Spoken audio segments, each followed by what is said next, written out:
Today I'm going to show you how to rethread the Brother 1034D.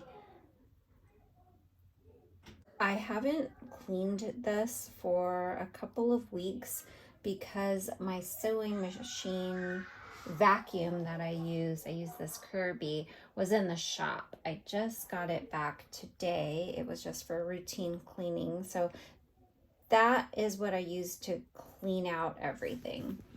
So let me start by showing you this bin. This bin is pretty full, and I have a lot of little tiny pieces of fabric in there, along with several pieces of thread and what the machine cut off. I'm just going to throw that away now. So I moved my machine so I could vacuum up all of this debris. Now I'll be opening up this door, and how you do that is you pull this tab right here towards the right, and then you pull this little latch down. I'll show you the inside of my machine. As you can tell, it is filled with lint, debris, and dust. So I'm going to be vacuuming that out. You'll never want to use a spray can blower because it could actually deposit some moisture into your machine, which can rust it and damage it. So I'm going to start by cleaning out the machine with my vacuum. Once I've cleaned it all out, I'm going to get my brush and dust off more of the lint and debris. I use this brush that came with it, and all I need to do is just brush this off. I'm actually not sure if this brush came with this machine or one of my other machines, but as you can see, I'm dusting out more of the lint and debris in here. I want to be sure I'm getting all of that out.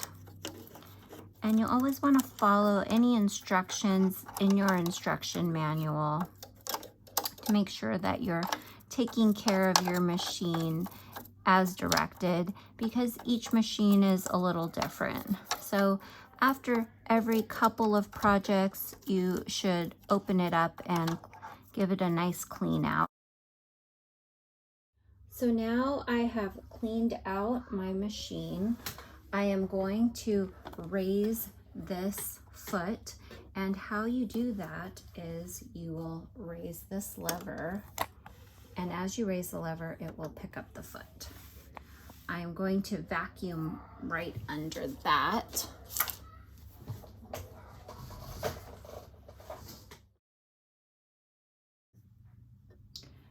Now I'm going to trim off all of the threads and pull them through so it doesn't damage my tension discs.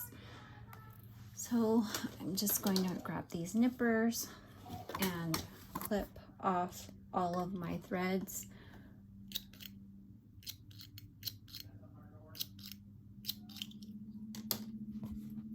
I'm going to turn it back on, and I'm just going to let it finish feeding through, and I'm going to push my pedal on the floor.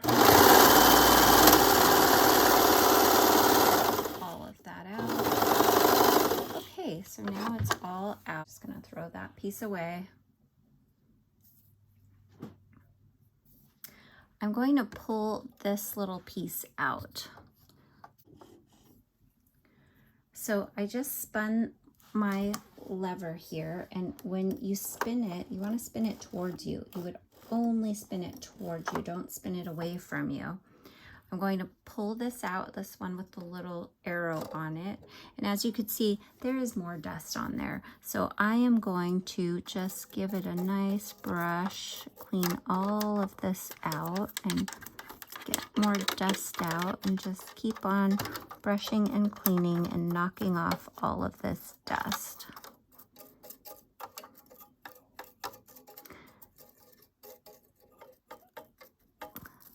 So some places I've read recommend, depending on how often you use your sewing machine, your serger machine, your embroidery machine, that you could bring it in for servicing about every year. In other places, I have seen they'll recommend about every 2 years. So the most important thing to remember is that it does need to get serviced. So I have not brought in my machine every year. I bring my machines in about every 2 years, and I haven't had any problems. If you have a machine that has been sitting around for a long time, do not turn it on or attempt to use it until you've brought it in for servicing, or else it could damage it beyond repair. That's something that I learned from one of our sewing centers recently, and I thought I would share that tip with you. Okay, so I've knocked off some more of this dust. I'm going to vacuum it again.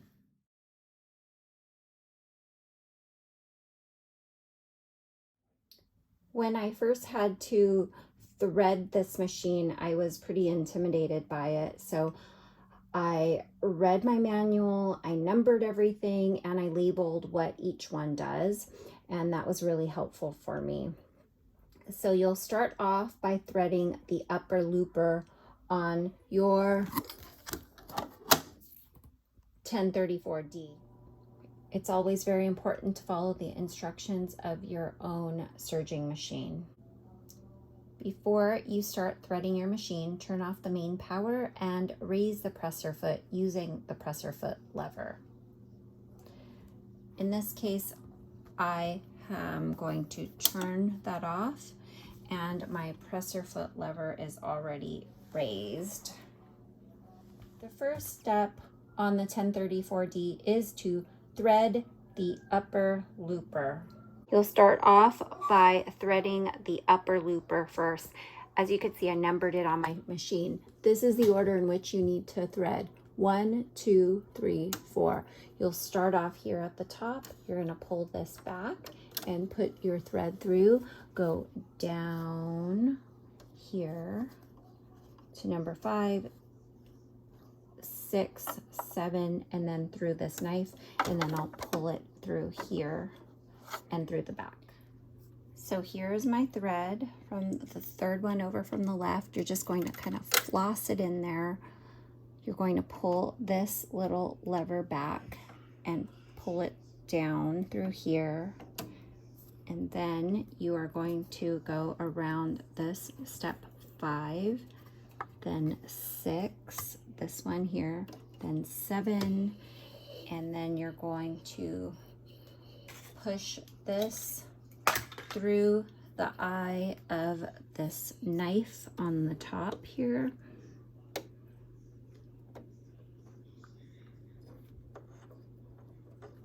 And I just pull it through the back. There are also tweezers that come with the machine that you can use if you have trouble reaching it, and then I just put it through to the back. So there's my thread. It's in the back now. And the next one is lower looper number 2. Here is my thread. I'm going to do the same thing. I'm going to put it through kind of like dental floss right on the top, and then I'm going to put it through here. And as I'm doing that, I am going to pull back on this lever so that it catches in the tension disc just right. So I'm going to put the camera down, and I'm going to show you how I do that. So I'm pulling that down, I'm pushing this to the right, and I'm pulling it straight down through here. Now I'm on number 5 for blue. I'm just following all of the blue paths. 5, 6, 7. So this is 6, that's 7, this is 8. Now this is like the tricky one. This is the one that got me confused a lot in the beginning and really frustrated and just kind of wondering, why did I buy this thing in the first place? So after 8, what you do is you pull this out. See how this says 9? You just pull it out. I'm going to zoom in over here so you could really see what I'm doing, because I did not get this at first. So what you need to do is you just need to put it behind this. You don't need to pull it in tight. It just actually needs to rest against this little spot right there. That's it. You don't need to pull it in tight or anything. After you do that, you're just going to push this back in, and you hear it click.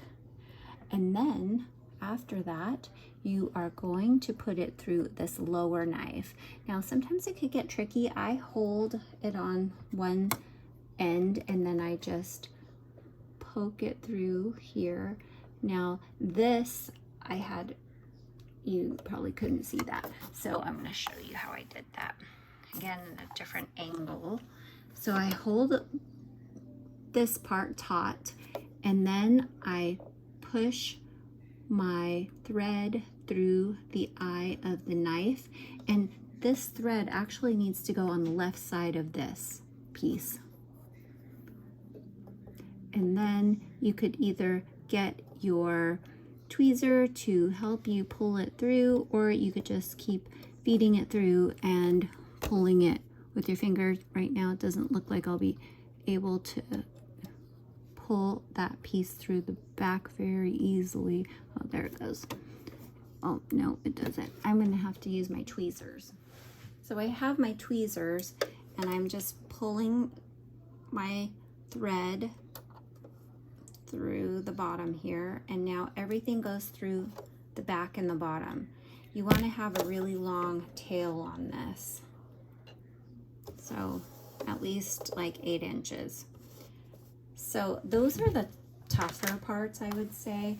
The rest of the threading of this is fairly simple. So now we are on step number 3. So step number 3 is the right needle, and it is going to be this thread right here. And same as before, you're going to thread it through this top piece, kind of like dental floss there. And then the next step is going to be pulling this little lever towards the right as you put your thread through this tension disc. Then you could let go. I'm going to pull this towards the left. We're going to, this is 3, 4. Now we're going around here, 5. And now we are going to just loop this behind this piece right here. So right here. This is the right needle. So the right needle is where this is going to go through. So I'm just going to thread that in. And then you're going to pull it through.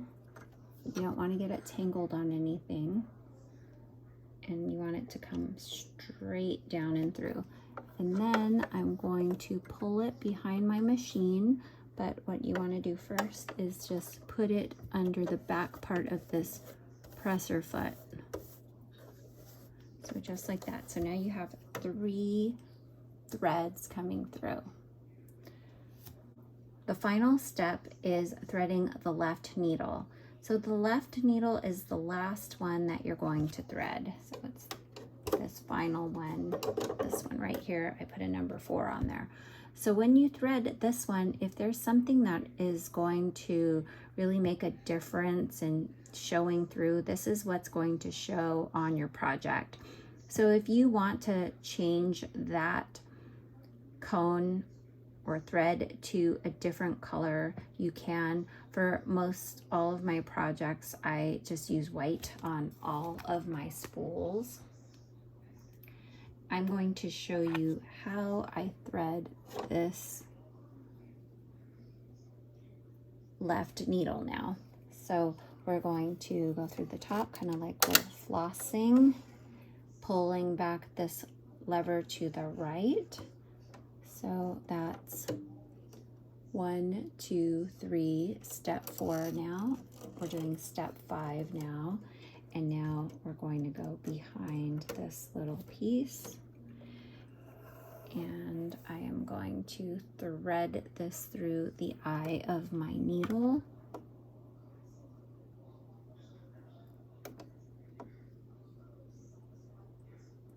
And I'm going to pull it back through, making sure it doesn't get tangled on anything. And now I put it under the back part of this presser foot. So now there you go. It is all threaded and it is ready to go. You're going to push your lever down and you're going to close your machine, and you're going to replace this thread and fabric catcher right under here. What you need to do is lift your machine a little bit and push it under, and it will hold right in place. So now I'm going to demonstrate how that works.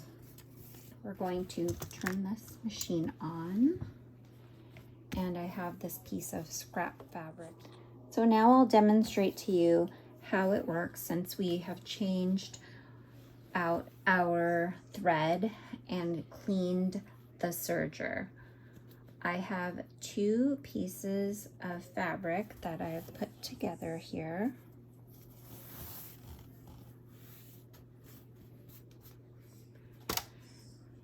And the way I was taught to do this is to just start threading it from behind, because if you move this lever up and down a lot, what can happen is it could throw everything off. So this is what I do, and this is what has worked well for me. So I start off by pushing it close to the foot, and then I press my foot pedal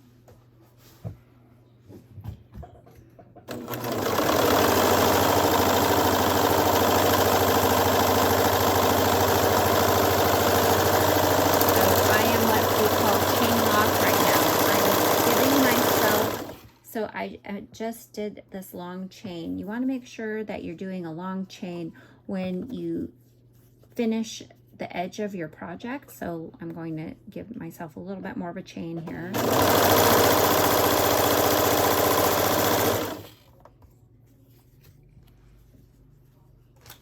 And I'm going to just trim this off.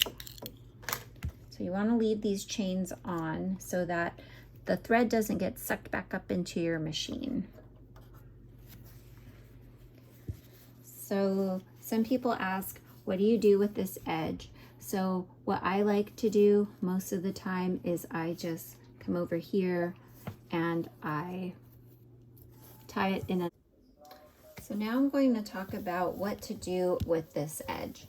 You could either tie it off in a knot. I do that a lot of times. You're going to undo this chain. You could use one of these seam rippers to do it, and you'll just unthread everything. Put this tail through one of these tapestry needles. So I'm going to show you how to do that.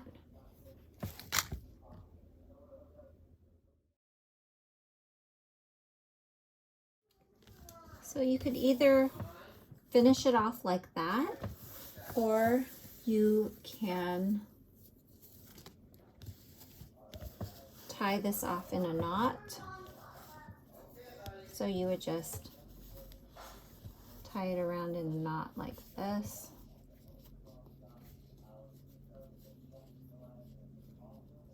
Or if you want, you could undo this chain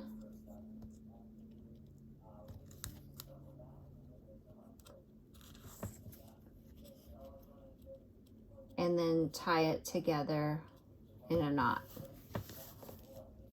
This is a baby bucket cap that I made using the sewing machine and my serger. If you'd like a tutorial on this, please let me know in the comments below.